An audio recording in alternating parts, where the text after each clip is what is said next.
রাজনীতি আবার উত্তপ্ত। সব জায়গায় একটাই আলোচনা, গণভোট। সরকারি দপ্তর থেকে সোশ্যাল মিডিয়া পর্যন্ত সবাই বলছে এবার জনগণের রায় আসছে আগেই। কিন্তু প্রশ্ন একটাই, এই গণভোট কি সত্যিই জনগণের কণ্ঠের প্রতিফলন, নাকি এটা মূল নির্বাচনের আগে এক ধরনের রাজনৈতিক পরীক্ষা?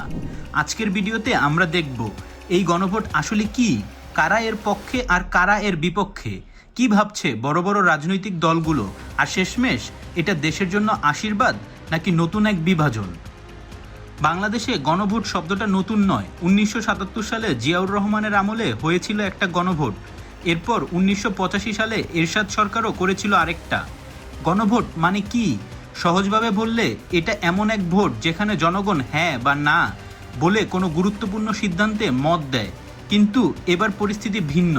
এখন আলোচনায় থাকা গণভোট মূলত সরকারের জনপ্রিয়তা যাচাই, বিরোধী দলের শক্তি মাপা, আর এক কথায় জনগণের আসল মনোভাব জানার চেষ্টা, অর্থাৎ নির্বাচনের আগেই জনগণের বিচার।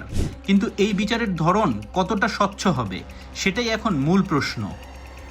রাজনীতির মাঠ এখন নানাভাবে বিভক্ত।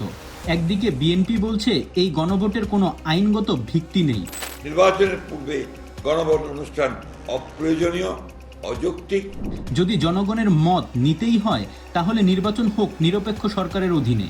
এইদিকে জামাতে ইসলামী ও কিছু নতুন রাজনৈতিক দল বলছে গণভোটে জনগণের কথা শোনার সুযোগ থাকলে আমরা স্বাগত জানাই। অর্থাৎ এক দল বলছে এটা গণতন্ত্রের চর্চা, অন্য দল বলছে এটা রাজনৈতিক নাটক। রাজনীতিতে এই দুইটি দৃষ্টিভঙ্গি এখন আগুন জ্বালিয়ে দিয়েছে। বিশ্লেষকরা বলছেন এই গণভোট একটা পালস চেক, মানে জনগণের মনোভাব বোঝার একটা অপ্রাতিষ্ঠানিক সার্ভে। রাজনৈতিক বিশ্লেষক ডক্টর কাজী ইমতিয়াজ বলেন, যদি এটা স্বচ্ছভাবে হয় তাহলে ভালো উদ্যোগ হতে পারে, কিন্তু যদি রাজনৈতিক স্বার্থে ব্যবহার হয় তাহলে এটা হতে পারে ভবিষ্যতের নির্বাচনের উপর ছায়া।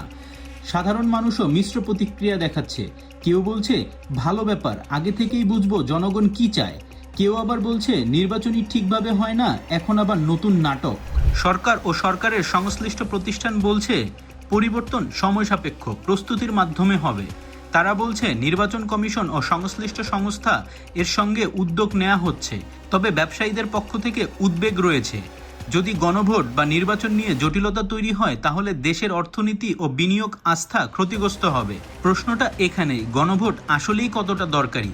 বিশেষজ্ঞরা বলছেন যদি উদ্দেশ্য হয় জনগণের মত জানা তাহলে এটি ভালো উদ্যোগ, কিন্তু যদি এটি হয় ক্ষমতা ধরে রাখার বা জনপ্রিয়তা মাপার মাধ্যম তাহলে এটি গণতন্ত্রের বিকল্প নয়, বরং বিকৃতি। অন্যদিকে অনেকেই বলছেন বাংলাদেশে গণভোটের ইতিহাস খুব ইতিবাচক নয়, যেখানে সিদ্ধান্ত আগেই ঠিক হয়ে থাকে, ভোট হয় শুধু আনুষ্ঠানিকতা হিসেবে। তবে এবার পরিস্থিতি সম্পূর্ণ ভিন্ন। সোশ্যাল মিডিয়া, তরুণ ভোটার, নাগরিক অংশগ্রহণ সব মিলিয়ে এবার জনগণ অনেক সচেতন। এই কারণেই এই গণভোট এখন নতুন আলোচনার কেন্দ্রবিন্দু। রাজনীতি এখন গরম, কিন্তু এই আগুনে জ্বলছে জনগণের প্রত্যাশা। গণভোট আসলে শুধু ভোট নয়, এটা মানুষের কণ্ঠস্বর, যদি সেটা সত্যি শোনা যায়।